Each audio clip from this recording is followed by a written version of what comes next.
ಎಲ್ಲರಿಗೂ ನಮಸ್ಕಾರ ವೀಕ್ಷಕರೇ. ಇದೇ ಒಂದು ಮೇ 1ನೇ ತಾರೀಕಿನಿಂದ ಈ 8 ರಾಶಿಯವರಿಗೆ ಅದೃಷ್ಟವೋ ಅದೃಷ್ಟ, ವಿಪರೀತವಾದ ರಾಜಯೋಗ. ಸೌರವ್ಯೂಹದಲ್ಲಿ ಗ್ರಹಗಳು ಕಾಲಕಾಲಕ್ಕೆ ತಮ್ಮ ಸ್ಥಾನಗಳನ್ನು ಬದಲಾಯಿಸುತ್ತವೆ. ಒಂದು ರಾಶಿಯಲ್ಲಿ ಒಂದಕ್ಕಿಂತ ಹೆಚ್ಚು ಗ್ರಹಗಳು ಸೇರಿದಾಗ ಶುಭ ಮತ್ತು ಅಶುಭ ಯೋಗಗಳು ಸೃಷ್ಟಿಯಾಗುತ್ತವೆ. ಈ ಯೋಗಗಳು ಮಾನವನ ಜೀವನದ ಮೇಲೆ ಪರಿಣಾಮ ಬೀರುತ್ತವೆ. ಅಂದಹಾಗೆ ಗ್ರಹಗಳ ರಾಜಕುಮಾರ ಬುಧ ಕಡಿಮೆ ಸಮಯದಲ್ಲಿ ರಾಶಿಯನ್ನು ಬದಲಾಯಿಸುತ್ತಾನೆ. ಬುಧ ಮಿಥುನ ರಾಶಿ ಮತ್ತು ಕನ್ಯಾ ರಾಶಿಯ ಅಧಿಪತಿ ಆಗಿರುವುದರಿಂದ ಈ ಒಂದು ಮೇ 1ನೇ ತಾರೀಕಿನಿಂದ ಸುಮಾರು 1 ವರ್ಷದ ನಂತರ ತನ್ನದೇ ಆದಂತಹ ಮಿಥುನ ರಾಶಿಯನ್ನು ಪ್ರವೇಶಿಸುತ್ತಾನೆ. ಮಿಥುನ ರಾಶಿಯನ್ನು ಪ್ರವೇಶಿಸಿದಾಗ ಬುಧ ಭದ್ರ ರಾಜಯೋಗ ಮತ್ತು ಕೇಂದ್ರ ತ್ರಿಕೋನ ರಾಜಯೋಗವನ್ನು ಸೃಷ್ಟಿ ಮಾಡುತ್ತಾನೆ. ಇದರಿಂದಾಗಿ ಈ ರಾಜಯೋಗಗಳ ಪ್ರಭಾವ ಎಲ್ಲ ರಾಶಿಗಳ ಮೇಲೆ ಕಂಡುಬರುತ್ತಿದ್ದು, ಕೆಲವು ರಾಶಿಗಳು ಉತ್ತಮ ಫಲವನ್ನು ಪಡೆಯಲಿದ್ದಾರೆ. ಅವರ ಆದಾಯದಲ್ಲಿ ಹೆಚ್ಚಳ ಮತ್ತು ವೃತ್ತಿ ಜೀವನದಲ್ಲಿ ಉತ್ತಮ ಬೆಳವಣಿಗೆ ಕಂಡುಬರುತ್ತದೆ. ಹಾಗಾದರೆ ಈಗ 1 ವರ್ಷದ ನಂತರ ಬುಧನಿಂದ ಉಂಟಾಗುವಂತಹ ಈ ತ್ರಿಕೋನ ರಾಜಯೋಗದಿಂದಾಗಿ ಯಾವ ರಾಶಿಯವರಿಗೆ ಅದೃಷ್ಟ ಹೊಲಿಯಲಿದೆ ಎಂದು ತಿಳಿದುಕೊಳ್ಳೋಣ. ಅದಕ್ಕೂ ಮುನ್ನ ಈ ರಾಶಿಯಲ್ಲಿರುವಂತಹ ವ್ಯಕ್ತಿಗಳಿಗೆ ಈ ಒಂದು ಮೇ 1ನೇ ತಾರೀಕಿನಿಂದ ಬಹಳಷ್ಟು ವಿಪರೀತ ರಾಜಯೋಗ ಹಾಗೂ ಶುಕ್ರ ದೆಸೆ ಉಂಟಾಗುತ್ತದೆ. ಎಲ್ಲ ಕಷ್ಟಗಳು ಮಾಯವಾಗುತ್ತದೆ. ನೀವು ಕೂಡ ದೇವರು ಹಾಗೂ ಜ್ಯೋತಿಷ್ಯ ಶಾಸ್ತ್ರವನ್ನು ನಂಬುವುದಾದರೆ ಈಗಲೇ ವಿಡಿಯೋಗೆ ಒಂದು ಲೈಕ್ ಕೊಟ್ಟು ತಪ್ಪದೇ ನಮ್ಮ ಚಾನಲ್ನ ಸಬ್ಸ್ಕ್ರೈಬ್ ಮಾಡಿ. ಹಾಗೆ ಪಕ್ಕದಲ್ಲಿ ಇರುವಂತಹ ಬೆಲ್ ಐಕನ್ನ ಪ್ರೆಸ್ ಮಾಡಿ. ಓಂ ಶ್ರೀ ಅಷ್ಟಮಂಗಳ ಜ್ಯೋತಿಷ್ಯ ಪೀಠ ಪಂಡಿತ್ ಶ್ರೀ ಸುದರ್ಶನ್ ಜೋಶಿ. ನಿಮ್ಮ ಜೀವನದ ಸಮಸ್ಯೆಗಳಾದ ವಿದ್ಯಾಭ್ಯಾಸದಲ್ಲಿ ತೊಂದರೆ, ಆರೋಗ್ಯ ಸಮಸ್ಯೆ, ಹಣಕಾಸಿನಲ್ಲಿ ತೊಂದರೆ, ಅತ್ತೆ ಸೊಸೆ ಕಿರಿಕಿರಿ, ಶತ್ರುನಾಶ, ಪ್ರೀತಿಯಲ್ಲಿ ನಂಬಿ ಮೋಸ, ಮಾಟ ಮಂತ್ರದಲ್ಲಿ ತೊಂದರೆ, ಸ್ತ್ರೀ ಪುರುಷ ವಶೀಕರಣ, ಕೋರ್ಟ್ ಕೇಸ್, ಇನ್ನು ನಿಮ್ಮ ಜೀವನದ ಅನೇಕ ಗುಪ್ತ ಸಮಸ್ಯೆಗಳಿಗೆ ಎಲ್ಲಿದೆ ಶಾಶ್ವತ ಪರಿಹಾರ. ಕೇವಲ ಒಂದೇ ದಿನದಲ್ಲಿ ಪರಿಹಾರ ಶತಸಿದ್ಧ. ಈಗಲೇ ಕರೆ ಮಾಡಿ.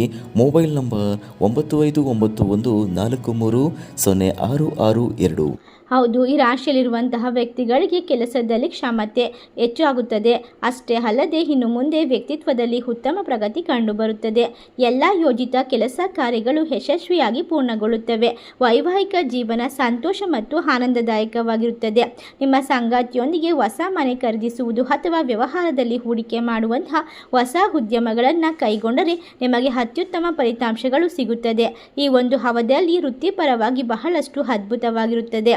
ಈ ರಾಶಿಯಲ್ಲಿರುವಂತಹ ವ್ಯಕ್ತಿಗಳಿಗೆ ಇನ್ನು ಮುಂದೆ ಆದಾಯದಲ್ಲಿ ಉತ್ತಳ ಹೆಚ್ಚಳವಾಗುವ ಸಾಧ್ಯತೆ ಇದ್ದು, ಉದ್ಯಮಿಗಳು ಭಾರಿ ಲಾಭವನ್ನು ಕಂಡುಕೊಳ್ಳಬಹುದು. ಕೆಲವು ಜನರಿಗೆ ಹೊಸ ಆದಾಯದ ಮೂಲಗಳು ಸಿಗಬಹುದು. ಉದ್ಯಮಿಗಳು ಭವಿಷ್ಯದಲ್ಲಿ ಉತ್ತಮ ಲಾಭವನ್ನು ತರುವ ಹೊಸ ಒಪ್ಪಂದಗಳನ್ನು ಪಡೆಯಬಹುದಾಗಿದೆ. ಆರ್ಥಿಕವಾಗಿ ನೀವು ಉತ್ತಮವಾಗಿರುತ್ತೀರಾ. ನೀವು ಈಗಾಗಲೇ ಹೂಡಿಕೆ ಮಾಡಿದ್ದರೆ ನಿಮಗೆ ಉತ್ತಮ ಲಾಭ ಸಿಗುತ್ತದೆ. ಸಂಗಾತಿಯೊಂದಿಗಿನ ಸಂಬಂಧ ಅದ್ಭುತವಾಗಿರುತ್ತದೆ. ಷೇರು ಮಾರುಕಟ್ಟೆ, ಬೆಟ್ಟಿಂಗ್, ಲಾಟರಿ ಇತ್ಯಾದಿಗಳಿಂದ ಉತ್ತಮ ಲಾಭ ಗಳಿಸುವ ಸಾಧ್ಯತೆ ಇದೆ. ಈ ರಾಶಿಯಲ್ಲಿರುವಂತಹ ವ್ಯಕ್ತಿಗಳಿಗೆ ಇನ್ನು ಮುಂದೆ ಹಲವಾರು ರೀತಿಯ ಯೋಗಗಳು ಹಾಗೂ ಅದೃಷ್ಟಗಳು ಶುಭವಾಗುತ್ತದೆ ಎಂದು ಹೇಳಲಾಗುತ್ತದೆ.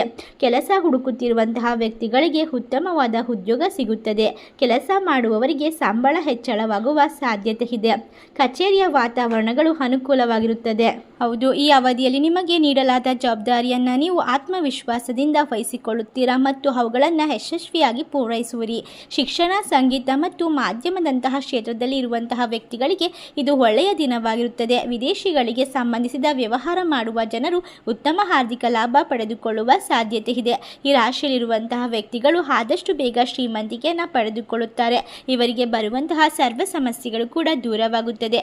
ಈ ಒಂದು ಮೇ 1ನೇ ತಾರೀಕಿನಿಂದ ಈ ರಾಶಿಯಲ್ಲಿರುವಂತಹ ವ್ಯಕ್ತಿಗಳಿಗೆ ಇನ್ನು ಮುಂದೆ ಎಲ್ಲ ರೀತಿಯ ಹೊಸದಾದ ಇಮೇಜನ್ನು ಕ್ರಿಯೇಟ್ ಮಾಡುವಂತಹ ಕೆಲವೊಂದಿಷ್ಟು ಸಂಗತಿಗಳು ನಡೆಯುತ್ತದೆ. ಕೆಲವು ಸಂಬಂಧಿಕರಿಂದ ಒತ್ತಡ ಉಂಟಾಗಬಹುದು. ಸ್ನೇಹ ಸಂಬಂಧಗಳು ಗಾಢವಾಗುತ್ತದೆ. ಈ ರಾಶಿಯಲ್ಲಿರುವಂತಹ ವ್ಯಕ್ತಿಗಳಿಗೆ ವೈವಾಹಿಕ ಜೀವನ ಹೆಚ್ಚು ಸಂತೋಷವಾಗಿರುತ್ತದೆ. ಸೃಜನಶೀಲ ಪ್ರಯತ್ನಗಳು ಫಲ ನೀಡುತ್ತವೆ. ಆಹ್ಲಾದಕರ ಪ್ರಯಾಣಗಳು, ಅವಕಾಶಗಳು ದೊರೆಯುವ ಸಾಧ್ಯತೆ ಇದೆ. ನೀವು ಹೊಸ ಆಲೋಚನೆ ಮತ್ತು ಬದಲಾವಣೆಯನ್ನು ಸ್ವೀಕರಿಸಬಹುದು. ನಿಮ್ಮ ಆರೋಗ್ಯದ ಬಗ್ಗೆ ಜಾಗರೂಕರಾಗಿರಿ. ನಿಮ್ಮ ಮಾತನ್ನು ನಿಯಂತ್ರಿಸಿ. ಆರ್ಥಿಕ ವಿಷಯಗಳಲ್ಲಿ ನೀವು ಯಶಸ್ಸನ್ನು ಸಾಧಿಸುತ್ತೀರಾ. ಸರ್ಕಾರದ ಬೆಂಬಲ ಕೂಡ ಈ ಒಂದು ಸಮಯದಲ್ಲಿ ನಿಮಗೆ ಸಿಗುತ್ತದೆ. ಜನರೊಂದಿಗೆ ಯಾವುದೇ ರೀತಿಯ ಮಾತನಾಡುವಾಗ ಹೆಚ್ಚು ಯೋಚನೆ ಮಾಡಿ ಮುಂದುವರಿಯಿರಿ. ನಿಮ್ಮ ಮಕ್ಕಳು ಅಥವಾ ಶಿಕ್ಷಣದ ಬಗ್ಗೆ ಒತ್ತಡವನ್ನು ಎದುರಿಸಬಹುದು. ಆರೋಗ್ಯ ಮತ್ತು ಖ್ಯಾತಿಯ ಬಗ್ಗೆ ಜಾಗರೂಕತೆಯನ್ನು ವಹಿಸಬೇಕು. ಈ ಒಂದು ರಾಶಿಯಲ್ಲಿರುವಂತಹ ವ್ಯಕ್ತಿಗಳು ಎಲ್ಲ ರೀತಿಯ ವ್ಯವಹಾರದಲ್ಲಿ ಯಶಸ್ಸನ್ನು ಕಂಡುಕೊಳ್ಳುತ್ತಾರೆ. ವೃತ್ತಿ ಕ್ಷೇತ್ರದಲ್ಲಿ ಪ್ರಗತಿ ಇರುತ್ತದೆ. ಇಷ್ಟೆಲ್ಲ ಲಾಭ ಹಾಗೂ ಅದೃಷ್ಟವನ್ನು ಪಡೆದುಕೊಂಡು ಸಮ ಸಮಾಜದಲ್ಲಿ ಗೌರವವನ್ನು ಹೆಚ್ಚಿಸಿಕೊಳ್ಳುವ ಅದೃಷ್ಟವಂತ ರಾಶಿಗಳು ಯಾವುವು ಎಂದರೆ ಕರ್ಕಾಟಕ ರಾಶಿ, ಕುಂಭ ರಾಶಿ, ಮೀನ ರಾಶಿ, ಮೇಷ ರಾಶಿ, ತುಲಾ ರಾಶಿ, ಧನಸು ರಾಶಿ, ವೃಶ್ಚಿಕ ರಾಶಿ, ಮಿಥುನ ರಾಶಿ. ಈ ರಾಶಿಗಳಲ್ಲಿ ನಿಮ್ಮ ರಾಶಿ ಇದ್ದರೂ ಇಲ್ಲದಿದ್ದರೂ ಭಕ್ತಿಯಿಂದ ನಿಮ್ಮ ಇಷ್ಟ ದೇವರ ಹೆಸರನ್ನು ಕಮೆಂಟ್ ಮಾಡಿ, ವಿಡಿಯೋಗೆ ಒಂದು ಲೈಕ್ ಕೊಟ್ಟು ಎಲ್ಲ ಕಡೆ ಶೇರ್ ಮಾಡಿ. ಧನ್ಯವಾದಗಳು.